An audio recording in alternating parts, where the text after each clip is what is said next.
A nossa proteção está no nome do Senhor. Podemos permanecer sentados. Ave Maria, cheia de graça, o Senhor é convosco. Bendita sois vós entre as mulheres, bendito é o fruto do vosso ventre, Jesus. Santa Maria, Mãe de Deus, rogai por nós, pecadores, agora e na hora de nossa morte. Amém. Nossa Senhora das Dores,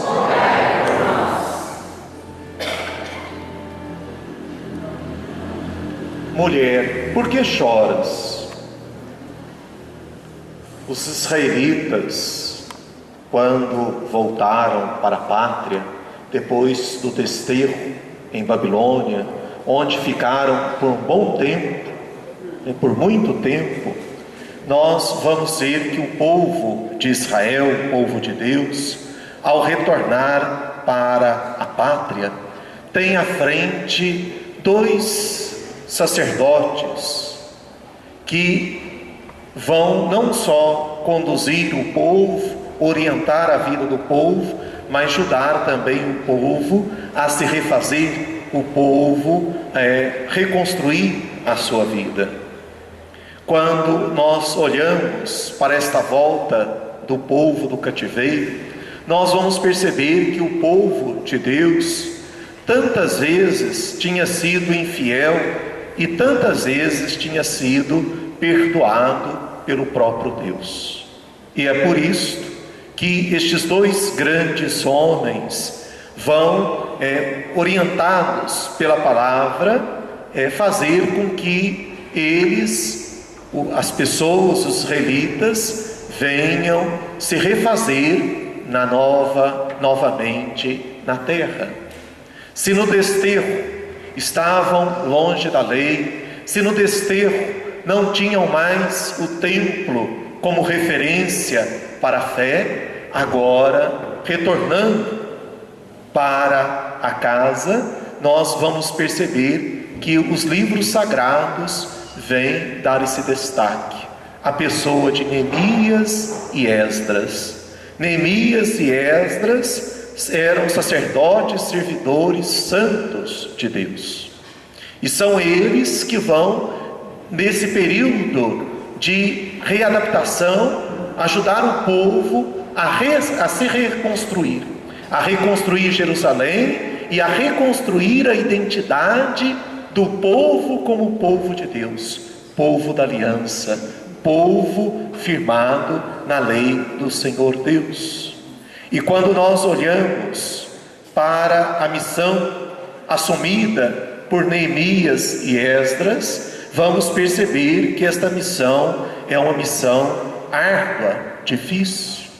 Mas rapidamente vamos perceber que o povo vai reconstruindo Jerusalém das ruínas, e o povo também vai se refazendo. Assim, há aquele ressurgimento do povo de Deus e o ressurgimento da cidade sagrada, da cidade santa, da cidade morada de Deus, Jerusalém.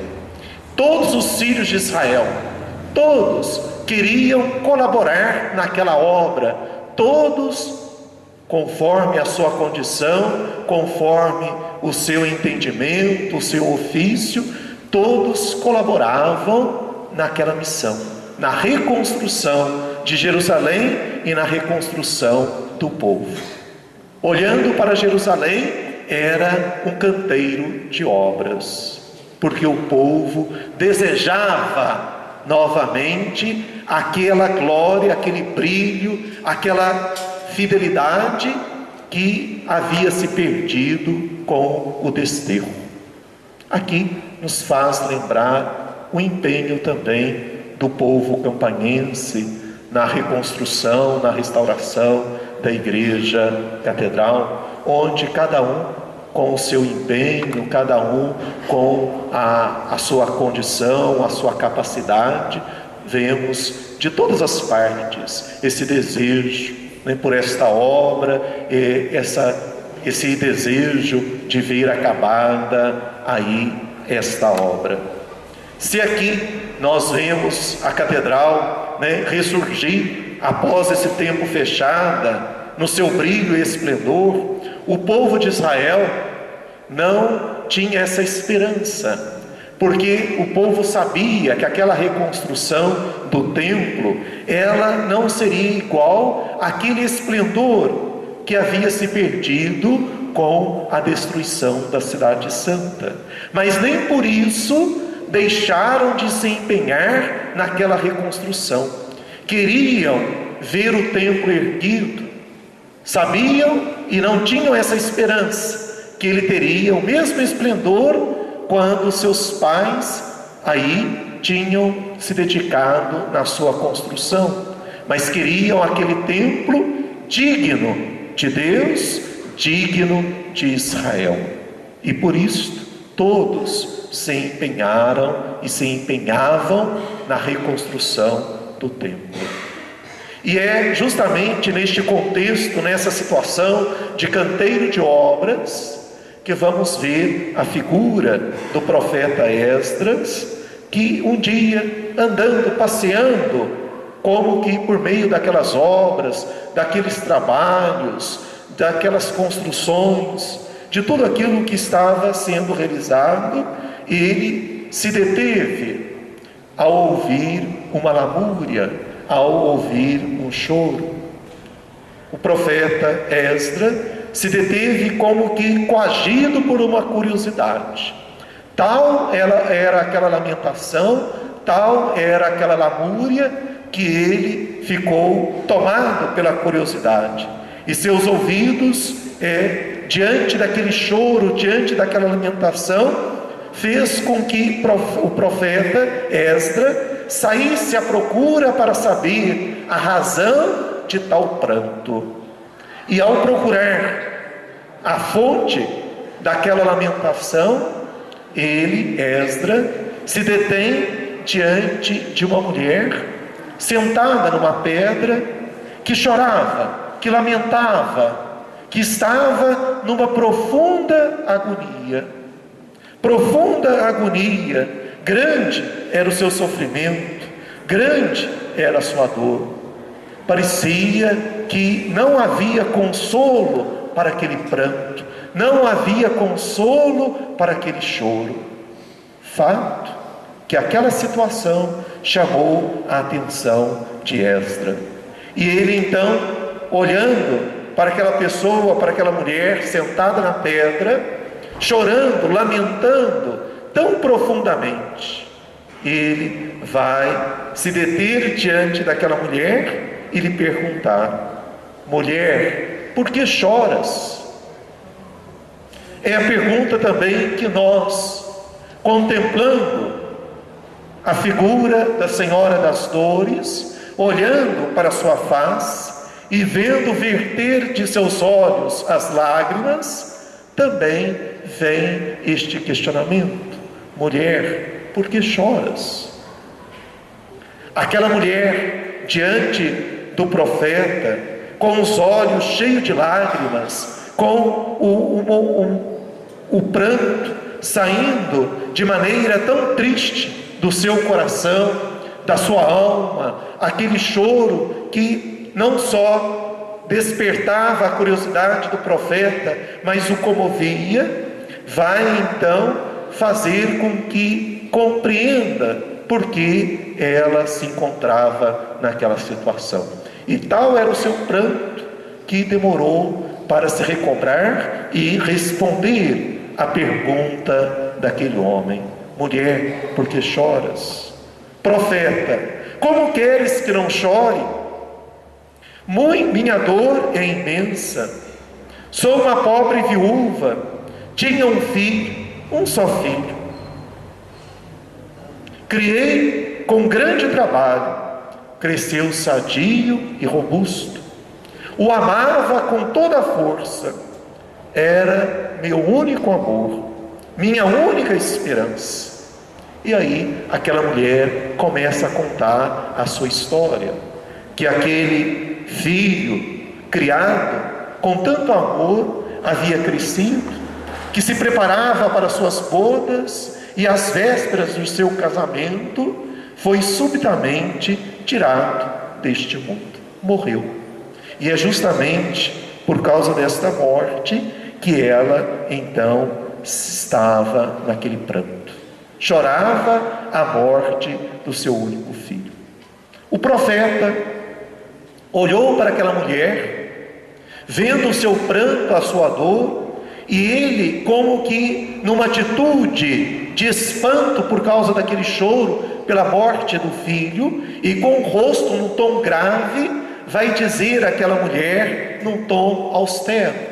Para muitos poderia parecer até incompreensão, insensibilidade, mas diz com uma paternal afeição, falou com duras palavras àquela mulher: mulher, és a mais louca e a mais desatinada entre todas as mulheres. Viste que nosso povo era castigado por causa de seus pecados e não choraste? Ouvistes as blasfêmias proferidas contra o nome santo de Deus e não chorastes? Mas por que morreu teu filho, agora choras? Mulher, és a mais louca e a mais desatinada entre todas as mulheres. Ao olhar para esta fala, vemos de maneira aqui superficial, como se fosse uma insensibilidade. O que o profeta estava dizendo àquela mulher? Que ela estava lamentando a morte do filho, mas não foi capaz de lamentar a agressão que o povo recebeu. Não foi capaz de lamentar o abandono às coisas de Deus. E muitas vezes isso também acontece conosco, estimados irmãos e irmãs. Muitas vezes, tomados por um sentimento como que egoísta, olhamos apenas para a nossa dor, como se a nossa dor fosse a mais mortal, a pior, a dor insuperável, onde todas as outras dores não têm sentido e significado. Quantas vezes nós clamamos porque sofremos, porque passamos por esta ou aquela dificuldade, e não somos capazes de nos comover diante do pecado que continuam a ofender a Deus, a ofender as coisas de Deus, as coisas sagradas. Nós muitas vezes ficamos que indiferentes a estas situações, mas quando toca a nós, a nossa casa, nós então lamentamos, choramos, colocamos numa atitude de pranto, como que se não tivesse consolo para a nossa dor.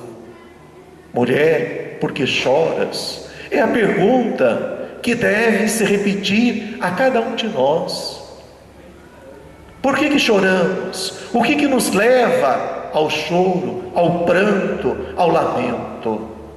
Será que não seguimos o mesmo caminho desta mulher considerada uma louca, uma desatinada, porque era capaz apenas de ver a sua dor, porque o seu filho, o único filho, sua esperança, tinha sido tirado pela morte?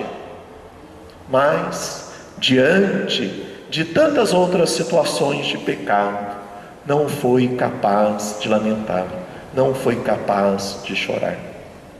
Gemeu o mundo inteiro, gemeu o mundo inteiro, porque por muito tempo nós ficamos como que nesse desterro.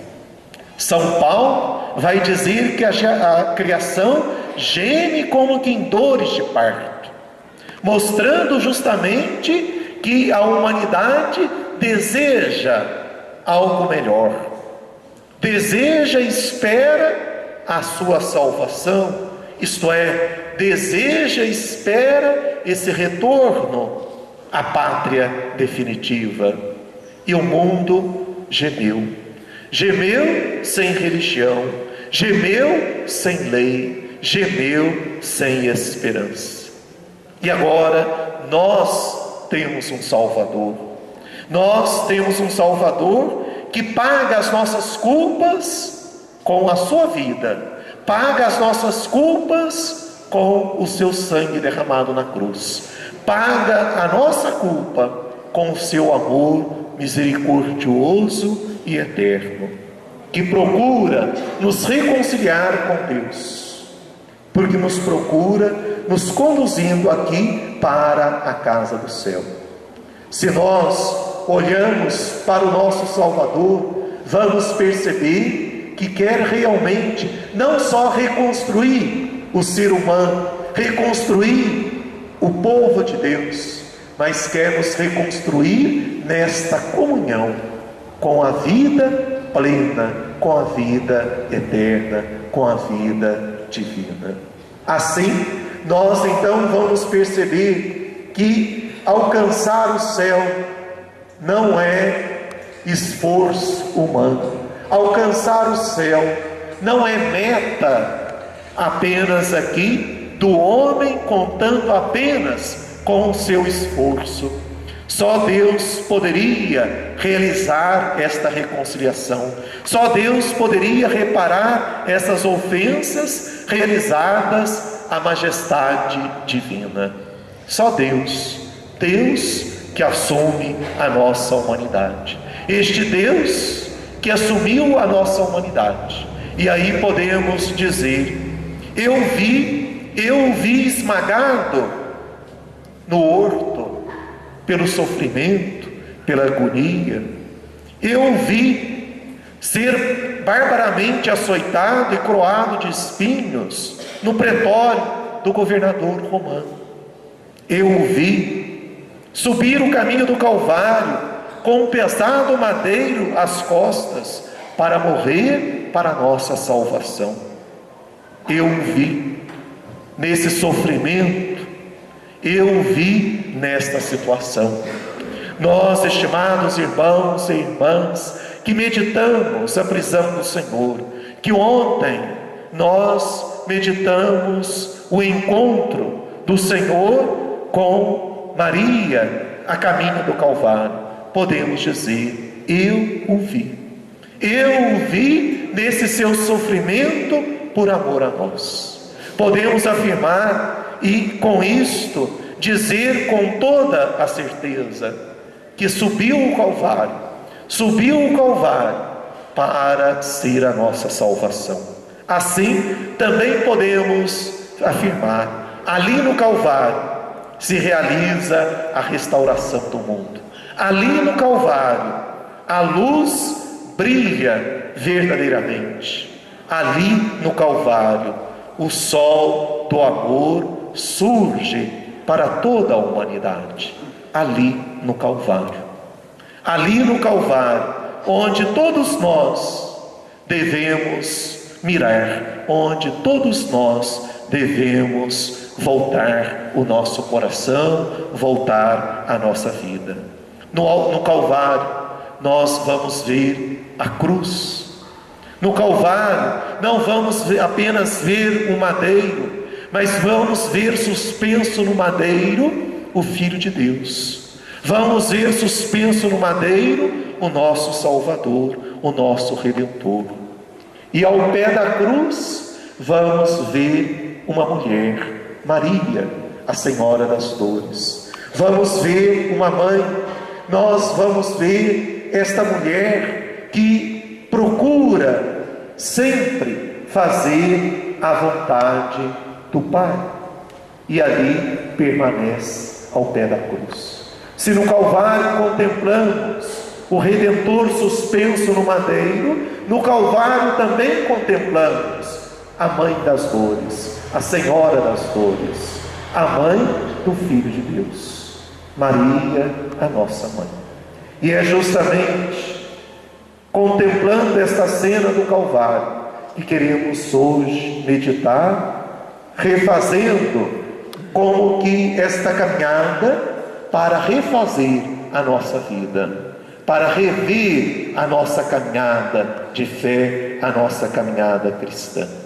E ao pé da cruz se encontra Maria, A mãe que chora, chora sem consolo. Se lá no Antigo Testamento vemos sentada entre as ruínas da cidade aquela mulher que chora de maneira desatinada pela morte do filho, aqui vemos em pé, no Calvário, Maria que chora, não de maneira desatinada, não de maneira aqui como que uma pessoa louca, sem sentido, mas chora profundamente, chora como que sem consolo. E aqui cabe também a nós, estimados irmãos e irmãs, fazer esse atrevimento e perguntar a esta mulher: mulher, por que choras?